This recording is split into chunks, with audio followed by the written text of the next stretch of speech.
people applying for new positions is like the cherry on top. With the technology to attract talent. Recruiters always know their best talent. The AI just learned to use that information. Inclusion efforts across the organization. Tell me what it's like to work for through associate story. Interviews with leaders in the industry. Talk about what's new in HR tech. What are the hot topics? We're here every week, folks. Weekly look at the latest and greatest topics in HR.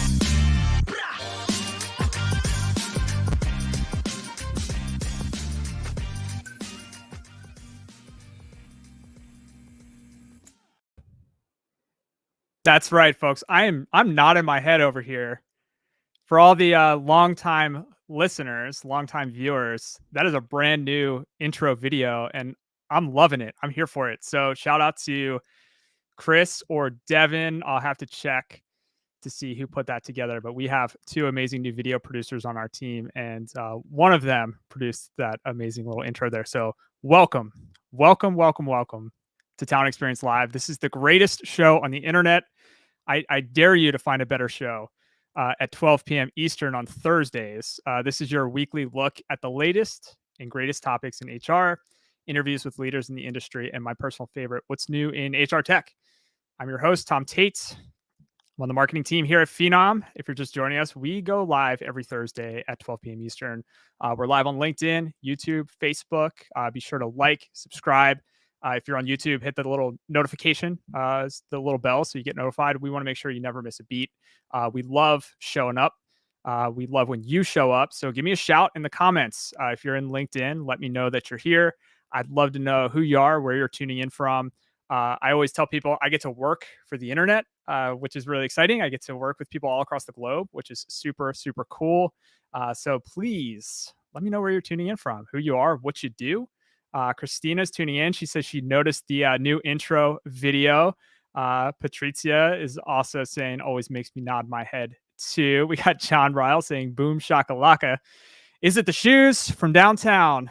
Little NBA jam. So our purpose here at Phenom is to help a billion people find the right job. Talent Experience Live is proudly brought to you by the team at Phenom. We have this amazing talent experience platform. It helps candidates find the right fit faster. It helps employees evolve in their current role and beyond. It helps recruiters achieve some of that next level productivity and efficiency, that boom shakalaka productivity and efficiency. And it helps managers build better teams with data, analytics, and automation. All of this is powered by super slick AI and machine learning. Head on over to phenom.com if you want to learn more about any of that. Shout out to our producer, Justin Devitt. He's behind the scenes. He's pulling the strings. Shout out to our executive producers, Jen Thomas and Patrizia. They plan our program content. They reach out to guests. They do so much to help prep and make sure that the show is super smooth. We've got folks tuning in from New Jersey. We've got folks tuning in from Miami, Florida, which is awesome. Hopefully it's a little sunnier down in Miami than it is here in Pennsylvania.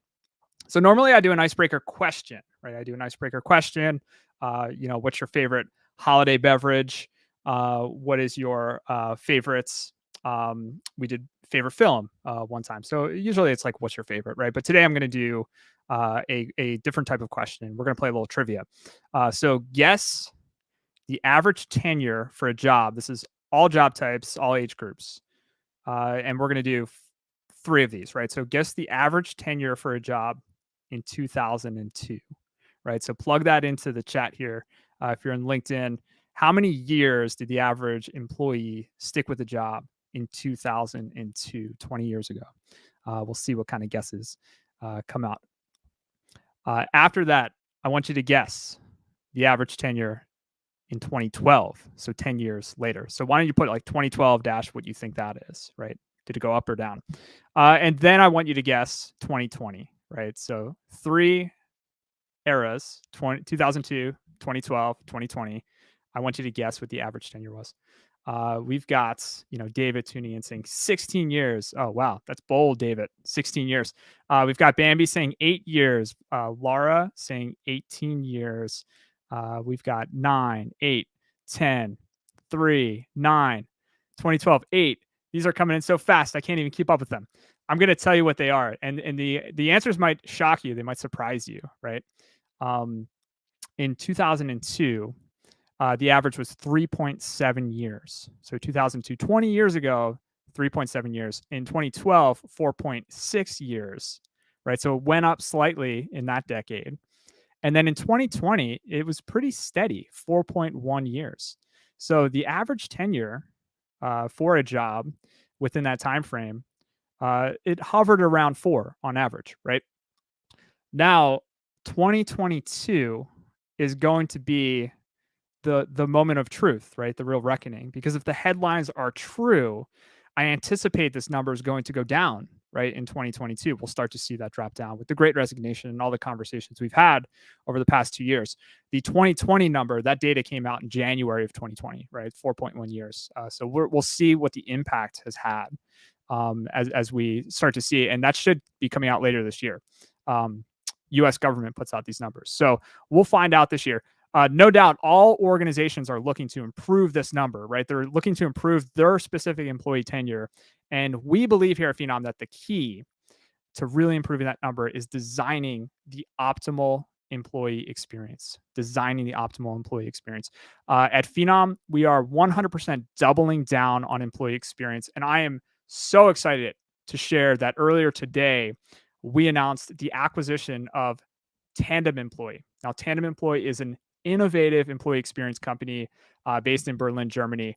Their technology will support our existing EX platform as we continue to empower teams to better serve their employees. We want to see at your organization that number, that average tenure number, skyrocket above this average of 3.7, 4.1 years. So I have a quick video I'm going to share from our co-founder and CEO, Mahi, just sharing some of this awesome news about this acquisition of Tandem Employee. So let's roll that clip. Hi everyone, we are super excited to bring Tandem Employee to Phenom family, which is an expert of employee experience. The last couple of years, every company's primary need is about employee retention and employee evolution. We want to make a humongous difference in that particular space, which in the last couple of years, we are doing a tremendous effort. But right now, with Tandem Employee coming on board, it can accelerate at a different level, especially in the European markets and also in the global markets. We're committed to all of our customers in really evolving employees, but also retaining employees in a much more unique format. We want to welcome Tandem employees into the Phenom family. They are an amazing group. They're super connected with our culture. Anna and Yana are amazing founders. Together, we'll build something phenomenal for the employee experience space. Our growth, and right now, the acquisition of Tandem Employee, all this contributes to our employees' hard work, and I'm super thankful for what they really did. We are doing this for only one reason, for our purpose, to help 1 billion people find the right job. Thank you.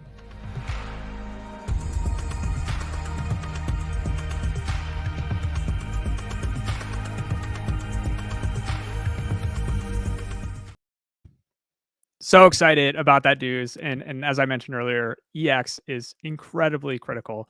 It has always been critical, but we're starting to see how important it is to the business. We're going to dive deeper today into employee experience, what it means, and how to get a head start in 2022. I want to bring on our guest, Jesus Latorre-Socas, who's going to be kind of walking through some of the hot topics in EX, and we'll cover a ton. So let's bring on Jesus.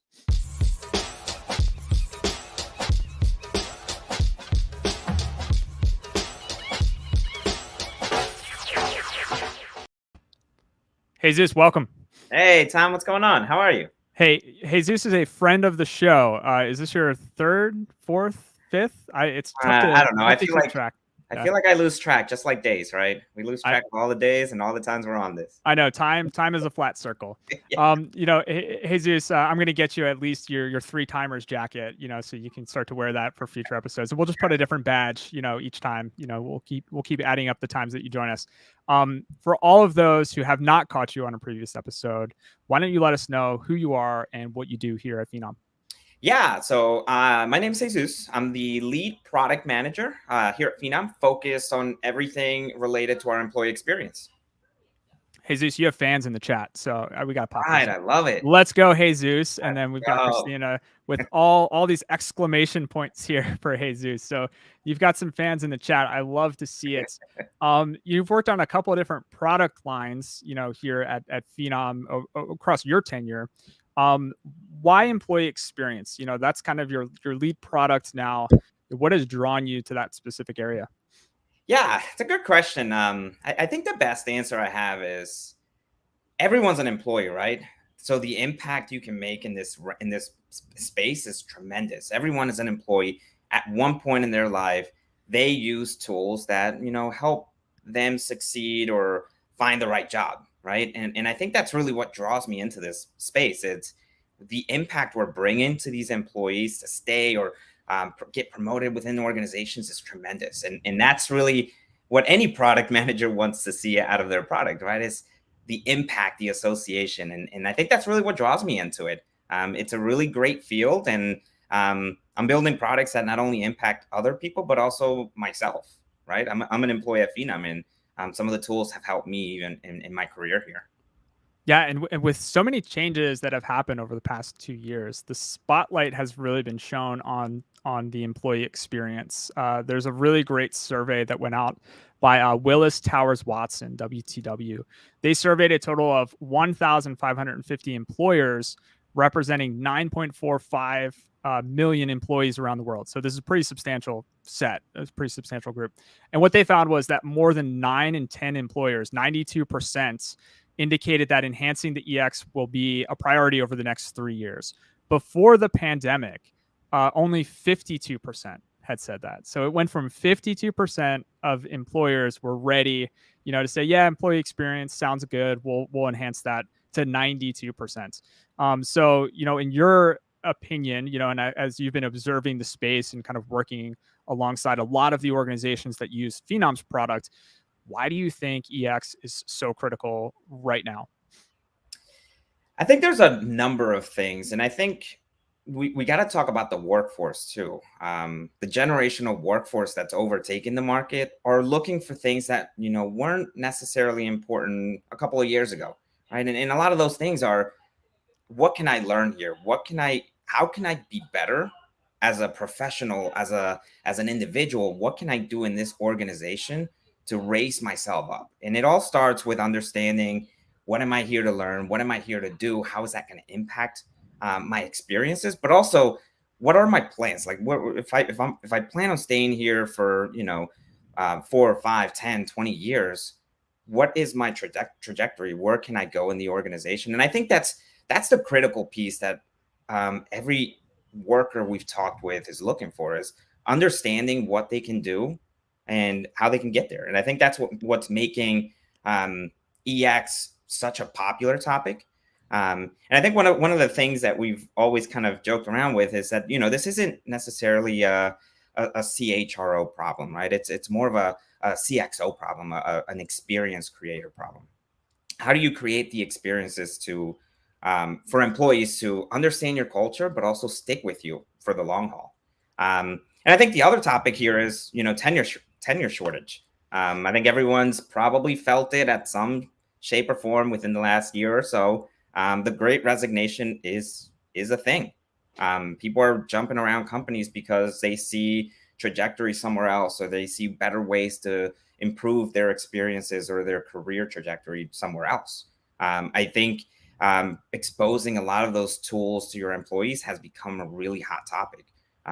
It's not just about, here's a job, here's your role description, but it's more now about, here's your job, here's your role, but how do you learn more? How do you become better, and how do you progress? And I think that's really what's making it hot. If you don't grow, you're going to go, right? I mean, like, it is so true today more than ever. And I'm sure everyone who's watching, in chat, maybe let's do an experiment. If you're watching on LinkedIn, maybe share in chat. I'm sure everyone has an example of where a local talent shortage has impacted their life, as a consumer, right? Our trash has been, delayed, right? Because there are talent shortages, for trash pickup. I know for frontline workers, the employee experience is having a direct impact on the consumer experience and on the organization's bottom line. I'll give you a real example. Our local mall and outlets here in Pennsylvania, the mall opens and closes at a specific time, but every store within the mall has its own kind of set schedule based on employee availability, right? Based on their ability to have employees actually open the stores and keep them running. So some open 2 to 3 hours later, some open or some close 2 to 3 hours earlier, right? And all of this is definitely no doubt having ramifications on profitability. So I think when we say that employee experience is no longer a CHRO problem, it's because it's impacting everyone from the CEO to the COO to the CFO. Like if you have a C in your title, employee experience is impacting you in some way. You're looking at ways that it's impacting you in ways that you can improve it. So in your conversations, I know that there's a lot of different areas of EX that you can focus on. What are some of the areas that you typically see most organizations go to first? I think the most common that we typically see is really the internal career side, promoting transparency of open requisitions and making them readily available internally for your employees to be able to understand what's open so they can work towards making that move. That's typically the most common one. And I think the secondary most common is really around referrals, allowing your employees to bring in talent that they're accustomed with, they're familiar with, they know they can recommend to the organization. Those are typically the more common tools we're seeing implemented right now. And I think that might lead into some of the next topics that we'll talk to around, when we think about employee experience, it's such a big product. It's such a big realm. It's no longer just about transparency. You have to do more. Yeah. And let's dive into that. So, the internal career site, right? Or internal mobility job portal that's just for internal employees. A lot of times that gets deployed as the quick fix. It's like we want to make sure that our employees are not leaving. We want them to stay here. So the immediate response is, okay, let's just show them what's available, right? Let's just make it visible to them. We'll have the portal, maybe we'll post it internally first, these jobs, so that people get kind of first pick, to see before we post them externally. It's the quick fix, right? And I think that what we're finding is that is not enough, right? Simply posting your jobs on an internal career site or internal portal is not enough to help your employees evolve, right? And I think that's the key word, right? It's all about helping your employees evolve, and that doesn't mean you go from job A to job B. It could absolutely mean that you go from job A to job A plus to job A plus plus, and I think that that's another mindset shift, and I mean it. If you can't grow, you're going to go. Growth doesn't always mean bouncing from role to role, like Absolutely. Growth happens in so many different ways. So Jesus and I, we've been working on kind of developing kind of this paradigm of these 6 areas that are critical, 100% critical to engage employees in the right ways and help them evolve. So we're going to step through kind of what these are. And we're actually going to do a webinar on this in a couple of weeks. So this is going to be us scratching the surface. And then Jesus are going to bring the goods with a, more fully baked presentation and webinar that we're going to be doing in a couple of weeks. So we're super excited about that. We'll have the details here for anybody who's interested in signing up. So let's just dive into the first one, Jesus. And that is what we just mentioned, which is opportunity, right? Opportunity is key. As an employee, I need to be able to see what's available to me right now. What are the opportunities that are available to me right now? And this does translate into internal mobility, right? Or an internal career site. But where do you think companies are missing the mark with like the simple deployment? I think there's two.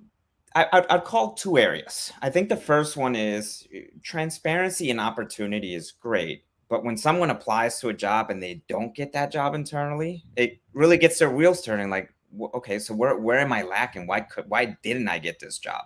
And I think that's one of the missing keys, right? Is identifying what is required for a role, so that you as an employee can work towards closing those gaps. And I think that's one of the key aspects that's missing in the opportunities realm, and in the sense of just making jobs available. When you think about jobs being available, it's it's great. It opens up that transparency, but you really have to think about how your employees can work to get in that job. Yeah, and some organizations will have hundreds of available jobs, right? If not thousands, and those jobs could be across the globe, right? So not just in your specific area. So where does personalization play a role here? Because obviously, if you just turn over the employees to a internal career site that has every single job in every location at every skill level, what good does that do for me as an employee? So what are your thoughts in terms of leveraging technology to provide a more personalized experience? Yeah, absolutely. And I think this is also kind of falls back into our AI day conversations that we had, leveraging AI to just understand and personalize the employee experience, right? Every employee is unique. Every employee has unique experiences, whether it's previous experience, current experience, they have unique skill sets. And that's really where technology comes into play. So it's no longer just, here's 1,000 jobs open, now go figure out what you want to do. It's more around, here's 1,000 jobs, but hey, based on who you are as a unique individual, here's a list of curated jobs based on your location, based on things like your skill sets, based on things like your interest. That really helps curate it down so that you're no longer just weaving through 1,000 jobs. Now you have 5-10 jobs that might be suited for you just based on where you are. Yeah, it's not all put on the shoulders of the employee to need to go see kind of where the opportunity lies. There's so much that we can do as the employer, using technology, using AI, understanding the skills, the interests, the experience, understanding how that matches with the available opportunities. We elevate, right? We elevate the opportunities that are going to make the most sense for that employee, and we make that as visible as possible. So opportunity number one, 100%. Bambi calls it internal headhunting. Love it. Yep. Very much so. Very much so. And Christina had a good comment here too.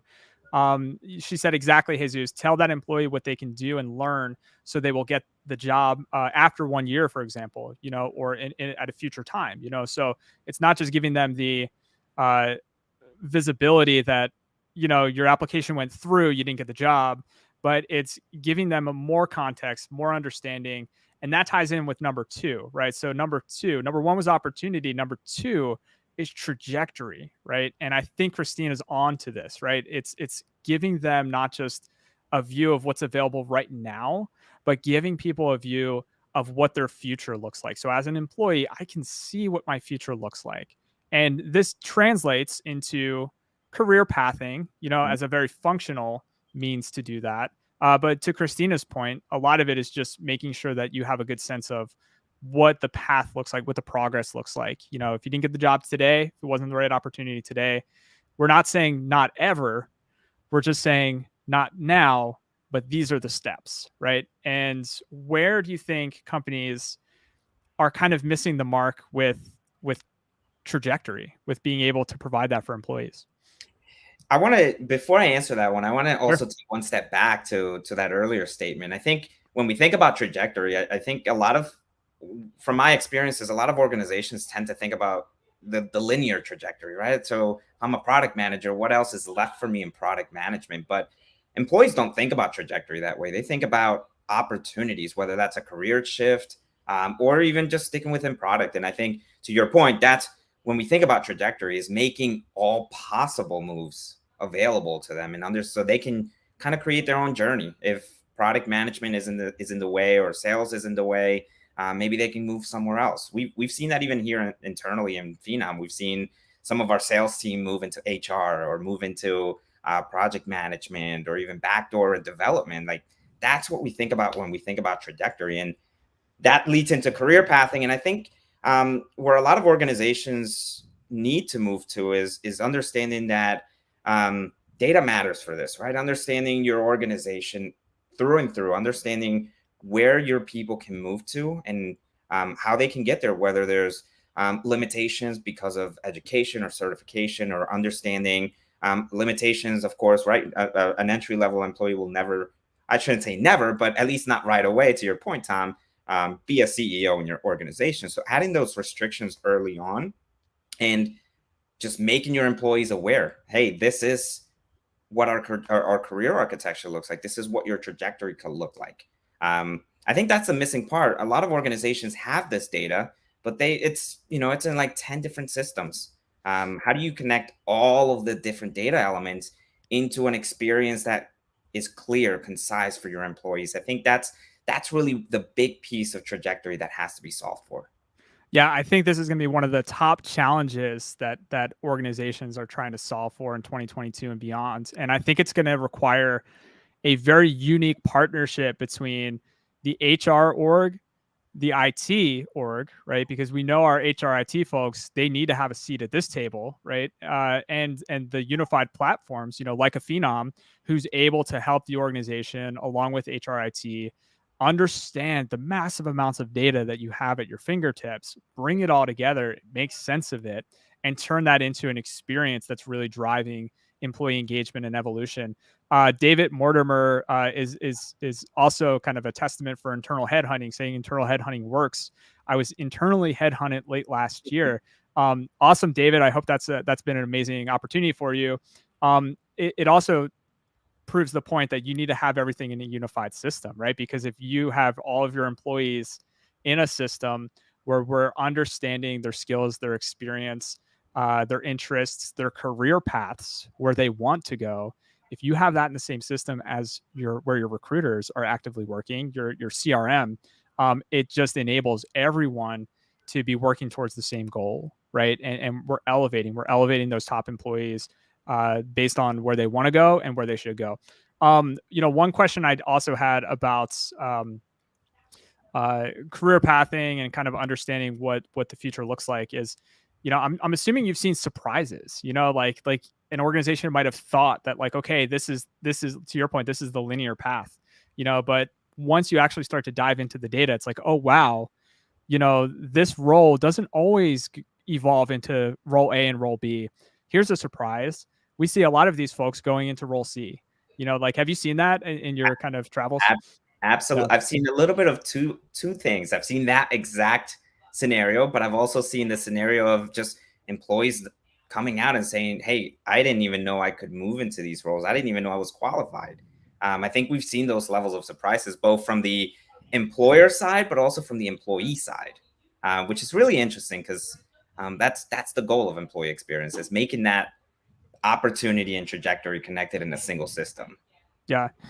Nicole's chiming in here too. I like the idea of being able to see where my current skill set can translate across different departments based off of the data, possibly previously employees' paths for my current role. You cannot do that without a system that is looking at all the data, right? So that's what we're finding at Phenom, and that's what we're building, and that's what we're super excited about. So Nicole, that is awesome. And we're seeing this come to fruition, and the results are really amazing. The other thing too, it's one thing to see what your future looks like from a skills perspective and a career path perspective.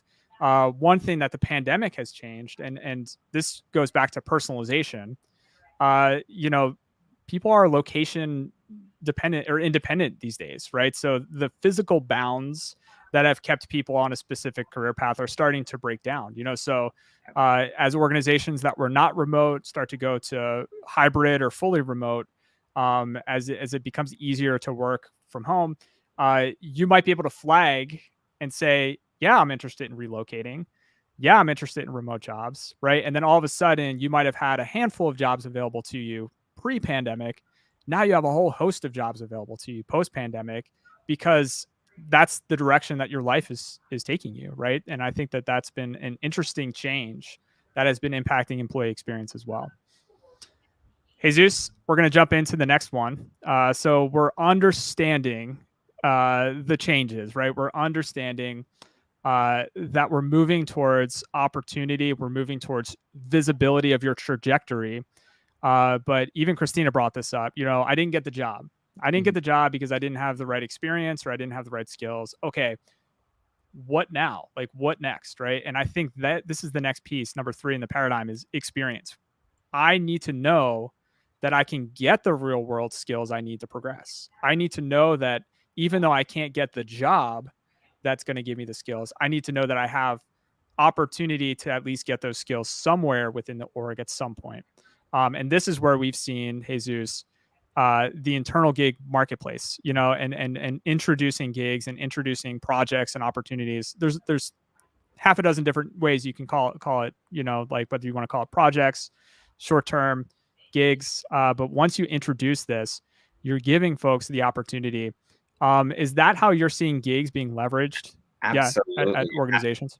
Absolutely. I think that's really the key use for gigs or projects or however anyone wants to call it. It's really about allowing your employees to experience things they wouldn't normally experience. So whether that's cross team dependencies or cross team projects, we've actually seen some of our customers use it for allowing the frontline employees come to their corporate office and do some corporate type of work to just showcase their skills. It's really about opening up the doors to the unknown. I think that's the best way to kind of portray that. Yeah. But also that unknown is what leads to those new skills that they'll learn, that they can showcase. And, you might be shocked how many employees have hidden skills that they just don't have the opportunity to showcase.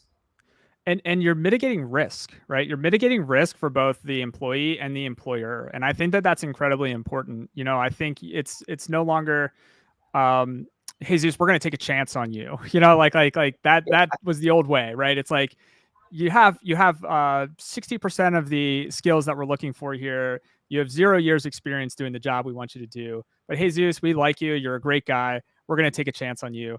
And honestly, a lot of times that chance ends up not working out, like for no one and it's no one's fault, like the chance ends up not working out. And then what happens is, Jesus, you're unhappy, right, in your new role because it wasn't a good fit. And instead of going back to your old role, you just leave, right? Yeah. You go find a new role. And that happens so often with employees that their employer took a chance on them. And I think gigs gives you an opportunity to crawl, walk, run, and start to introduce these experiences and these skills and understand how the candidate or the internal candidate or the employee can handle that. It eliminates that, and it also eliminates the luck. Employees just get lucky. Like I'm just going to get lucky, and they're going to give me a chance, right? And I think that we want to make your trajectory and make your path the result of your actions, not the result of luck. So I think, you can apply for a job that you're not 100% qualified for. You go in hoping that you'll get lucky. Doesn't have to be that way, right? And I think gigs is such an important, critical part. We have so much great content on gigs. I don't want to spend too much time on it, but if you head on over to good old google.com, type in Phenom gigs. We have a couple webinars we've done. We have blog posts. If you want to learn more about internal gigs, definitely do that. Before I break for the next one, I just want to let you all know that we have love on all the social platforms, right? So on YouTube, we've got Jackalope tuning in, who says, I love employee experience. And Jackalope, I can't agree more. I love employee experience too. So it's not just LinkedIn. We've got people on Facebook. We've got people on YouTube as well. Patrizia also chimes in. Without internal gigs, I wouldn't have been able to figure out which path I wanted my career to take, so they can really be life-changing. I mean, this, to your point earlier, Jesus, about why employee experience, why is it such a rewarding area to be focused on? It's because the results of an incredible employee experience with all the right pieces of the paradigm in place, it's life-changing, right? And I'm sure Patrizia is not using that term lightly. I wouldn't use that term lightly either. So super awesome to hear that as well. So moving on through our paradigm, we can help employees get the experience they need with gigs and short-term projects.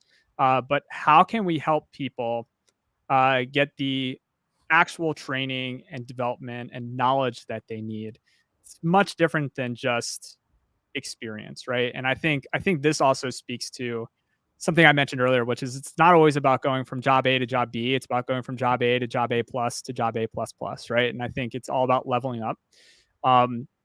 So this next paradigm shift, around development, learning and development has been around forever. Development is critical for all job types since the beginning of time. It's easy to just kind of like throw money at this, right? Or throw a piece of software at this. But how do you do it right? Like what in what you've seen is like, how do you do this in such a way that it goes beyond just kind of giving people a learning stipend or just a blanket login to like, here's a site that you can log into like a lynda.com, which is a great service, but like, here's lynda.com. There are 100,000 courses. You have access to all of them. Go have fun. Like, what's the right way to go about learning and development? Yeah, I think I think the analogy I'd use for that is think about a restaurant that you like to go to, a diner or say something of that sort. When you have hundreds of options, it takes you hours to figure out which one you want, and sometimes you might not even know if what you order is the right option. We kind of see that also as part of learning and development. To your point, it's been around for ages, right? A lot of organizations have some sort of learning and development program internally. But to kind of piggyback off of the earlier ones we talked about, opportunity, trajectory, and experiences, it's about connecting the dots, right? Where you want to go as an employee, where your trajectory wants to take you, and really connecting you to the content that matters. There may be 100,000 pieces of courses, but maybe 10, 20 of those are really what's urgent for you to really get to that next level. And that next level, to your point, could be just being an expert in your field, being an expert in your current role, or getting to that next promotion. I think that's the next real piece where AI needs to play a critical role, is weeding through the noise and getting you the content that matters, depending on where you want to go. And it's always going to be change, right? If I want to be a business developer, or a BDR or a sales engineer or anything related to sales, I want to see sales content. But if I'm being an engineer, if I want to develop code, I don't want to see sales content. I don't want to have to search for courses specific to a coding program that I'm going to have to learn, right? I want it to be served up to me so I can just say, okay, this is the right content. Yeah. No, totally. And then, the other piece there too is once you have that right content, you engage with it and you take the courses and you get the knowledge, you get the training from it, closing the loop, right? And that's all about, again, the unification of data, right? The unification of systems, so that they're not siloed, they're not living in different places. Because if I'm going to go take a coding course, I want to know that the time and effort I put into taking that, it's going to pipe back into my employee experience platform so that my manager can see that I'm learning these skills. My manager can see that I'm taking the time to upskill and level up in this area, so that when I get job recommendations and when I'm being matched to jobs, it's taking into account that I'm validating these gaps, and I'm going after these gaps. Because if we go back to Christina's example earlier in the chat, if I didn't get the job, how am I going to be ready for that job a year from now? We need to be able to pipe everything back into the system so that the system can see that Tom's ready for the job now. Like, he did the work, he did the gigs, he did the learning and development opportunities. Like, he took advantage of the areas that he needed to be on that path. He's putting in the work, and we're starting to see that, hey, he's ready now. How do we make sure that bubbles up to internal recruiters? How do we make sure that those opportunities bubble up to me? And that, I know that's an important part of what you work with on a day-to-day basis when you're looking at all the different learning and development platforms.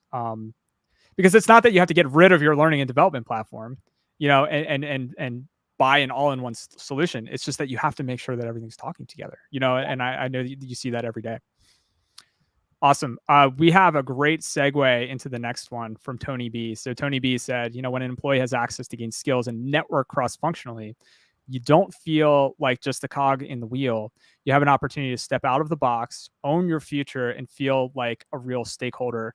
I couldn't agree more. And the next kind of paradigm focus that we have here, number 5, is networks, right? Or networking.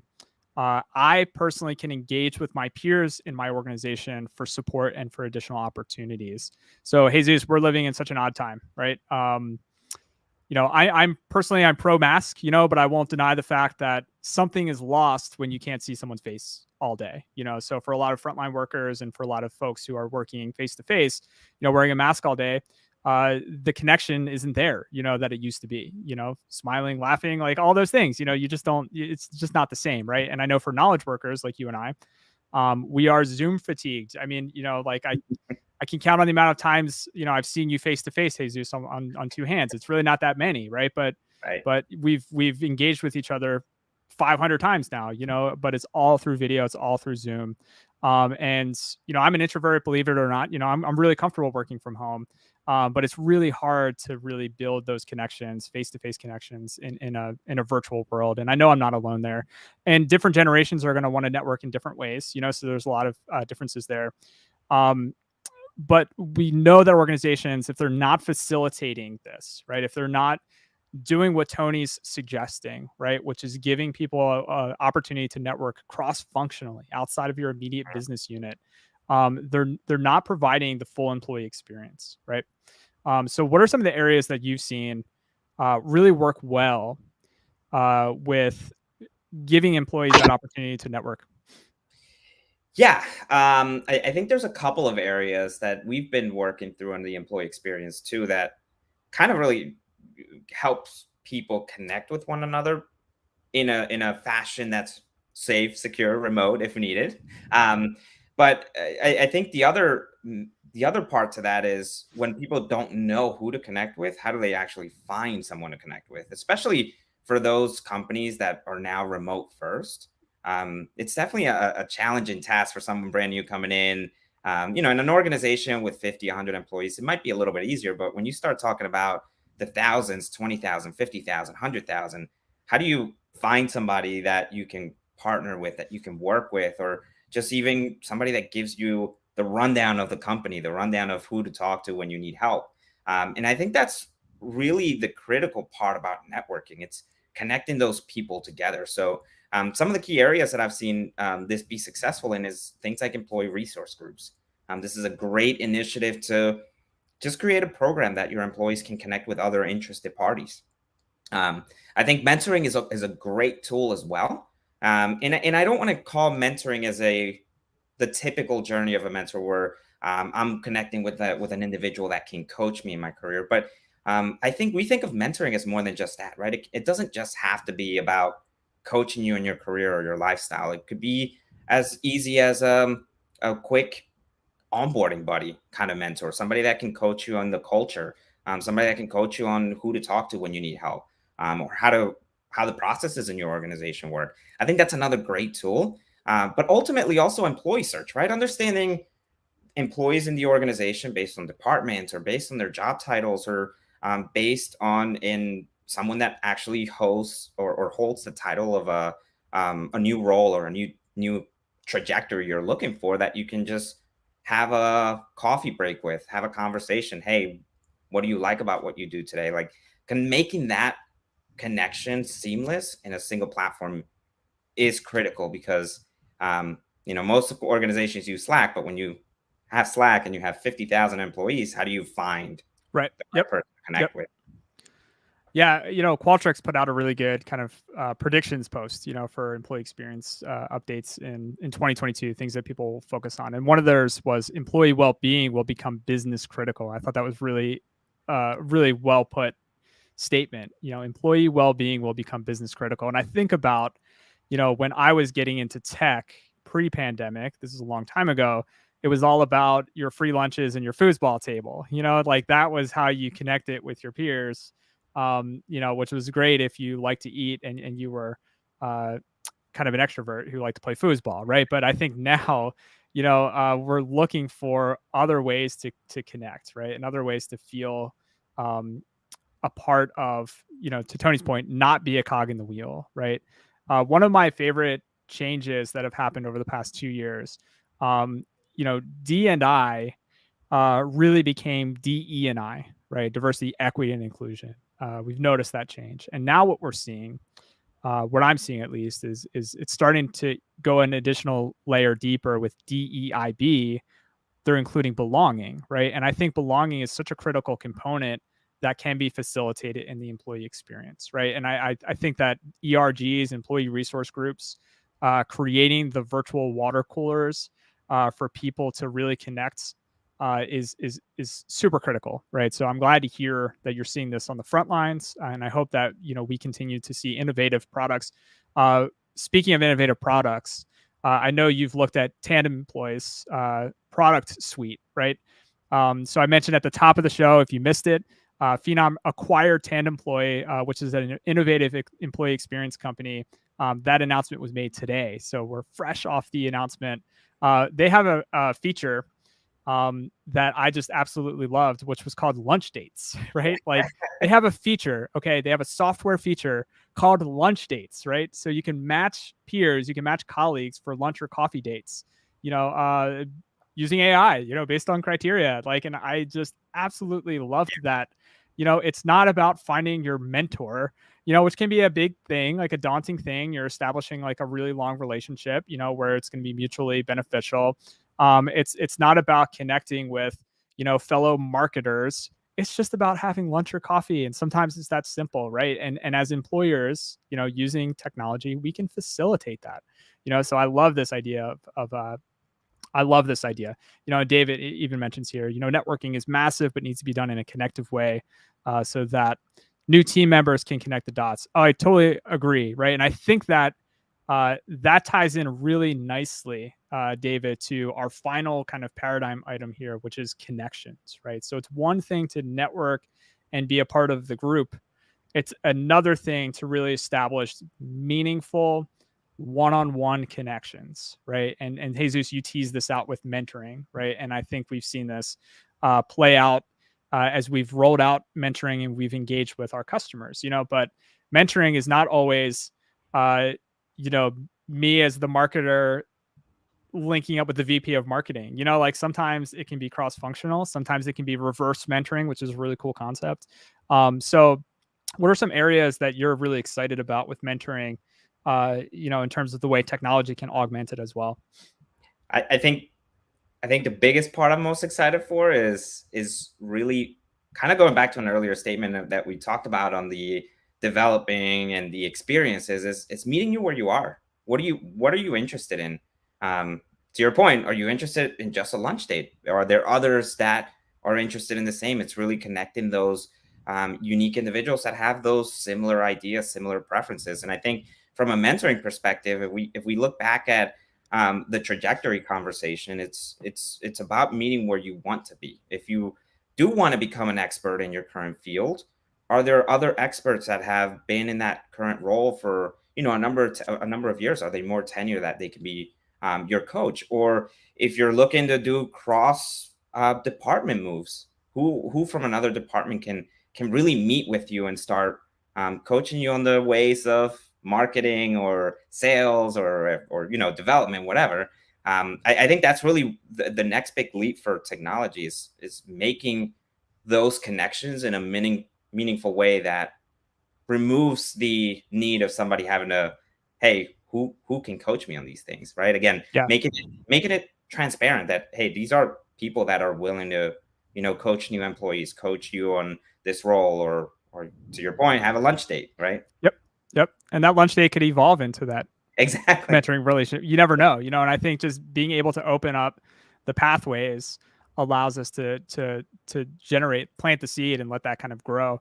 Nicole has a great question here too, and honestly, I don't think Jesus or I will be able to fully answer this question. But do you think any of this might evolve into a VR setting, the digital water coolers, et cetera, with the rise of Web 3.0? Nicole, I'm still on Web 1.0, so just being on this live stream is a technology shock for me. Web 2.0, but I'll give you my opinion, and honestly, let me know, Nicole, in the comments if you're really interested in this topic, because I think a good future episode would be if we were to find somebody who is a VR or AR, augmented reality kind of expert, who might be able to really give us a solid answer on this, and in terms of how long it might actually come to fruition. My answer is that yes. The answer is definitely yes. I don't think it's happening anytime soon. Jesus, I don't know if you have I would 100% agree. Yeah.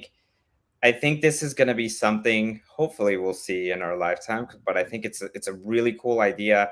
If you think a couple of years back and you even look at like the pharmaceutical industry, they've been using AR augmented glasses to do things like understand medicine, understand drugs and their composition. I think that was really the first entry, but now with this metaverse, and I think all the new 3D avatars that Facebook and Instagram are creating, I think there is definitely space for it in the future. But it's going to take time. It's definitely going to take time for sure. Yeah, great topic though. Maybe we'll dive into that in a future episode. I think augmented reality has a lot of promise, and probably an easier road to adoption, if certain organizations get behind it. Yeah, we've got Christina, David chiming into the chat here, just talking about the value and the importance of mentoring. Love to see that as well. It's a two-way street, 100%. David is chiming in saying mentoring is key. Onboarding new team members, this is a must, as the new team member hasn't the hard work to get this known information. Totally. Yeah. So whether it's a traditional mentor helping you get further in your career, or like a buddy, like an onboarding buddy, like these are all great ways to really continue to improve the employee experience. Jesus, we wrapped up all 6, right? We're at the 50-minute mark, right? This is a marathon. Opportunity, trajectory, experience, development, networking, and connections. Those are the 6. Like I said, we will have a webinar. Head on over to phenom.com, click on the webinars link in the resources section if you want to learn more, if you want to dive deeper. We're scratching the surface, but we're really going to bake, in each of these, what are the actions that you can take, right? Like, what are the actions that you can take to start making incremental, meaningful changes in each of these 6 pieces of the paradigm? And how do we also take that paradigm and tie it into business objectives, right? Because I think that's another piece too, is in HR, we need to be able to make meaningful business cases, or a meaningful business case for investing in this. And I think it's easier now than it was 3 years ago. As I've mentioned, we're seeing the impact of employee experience on the consumer experience, which has an impact on profitability and the bottom line. So everyone, from the CEO to the CFO to the COO to the CTO, everyone is interested in employee experience. And as a HR professional, you have your seat at the table, right? This is your time, right, to really make the case and push forward into this exciting area that, to Patricia's point, has life-changing impacts on people and their careers. Jesus, any final thoughts on employee experience? The one final thought, and this is how I kind of decide how to build the employee experience product, is everyone who's listening in, just remember, at the end of the day, it doesn't matter what your role is, what your title is, you're an employee. Just think of the things that you would need in your career to be successful. And that's really what employee experience is all about. I think that would be my final key takeaway for that. Yeah. It's empathy, right? Like, it's being able to empathize with employees. And I think if the pandemic has taught us anything, right, empathy is kind of a buzzword, right? But I think for me personally, empathy is understanding that while it sounds great, that you're going to bring your best self to work every day, right? And you're going to do your best work and you're going to bring your best self to work every day. It's not a reality. Like, we are all going to go through times where we're just not able to bring our best self to work, where we just don't know what's next for our career, where we're struggling in a certain way. All that uncertainty, right? Being able to meet that with empathy, understand, meet the employee where they are, give them the tools they need to get on track and stay on track, give them the support they need. It's all part of it. We have such a great opportunity to do this here at Phenom. So if you're interested in any of this, from the Phenom perspective, Talent Experience Live, we always say it's not a sales pitch, right? But because Jesus and I are so energized about this right now, and we're energized with the announcement of our acquisition with Tandemploy, don't hesitate to reach out. Reach out to Phenom, reach out to either of us. My inbox is always open, tom.tate, Tate, at phenompeople.com. We would love to talk to you about this more. And also, adoption is critical, right? Making sure that the experience is so solid that people want to use it. Employee experience can't be an annual thing. Can't just be part of your annual review process, your annual check-in. Like, are you happy? Great. Talk to you in 12 months. Can't do that, right? It's 24/7. It's such a part of our lives. We have to be checking in frequently. And adoption of a platform really helps do that. Jesus, always a pleasure. Thank you so much. Always love being on. We've got so many awesome people I want to thank: Nicole, Christina, Patricia. We've got David. We've got Tony, Tony B. We've got Jackalope, of course. I'm going to flash it on screen again. I love employee experience. Jackalope chiming in on YouTube. I love it. It's awesome. So many awesome people joining. Sukesh, Hakima, Malcolm earlier in the episode. We've got Laura, Bambi, of course, David. We love it. We love it. We love having you here. Thank you so much. Be sure to join us next week, 12 p.m. Eastern on Thursday. We have a really exciting guest that we'll be sharing for next week. So be on the lookout. We're going to be talking about accessibility and accommodations for your employees. And again, we have a super great expert who's going to join us to talk about that. So super excited to really dive into that episode. Join us 12 p.m. Eastern next Thursday and every Thursday. We love to have you. Until then, have a safe remainder of your week. Have an awesome weekend. Take some time to disconnect. I know it's hard, but you set your own boundaries. Take some time to disconnect. Do the things you love doing.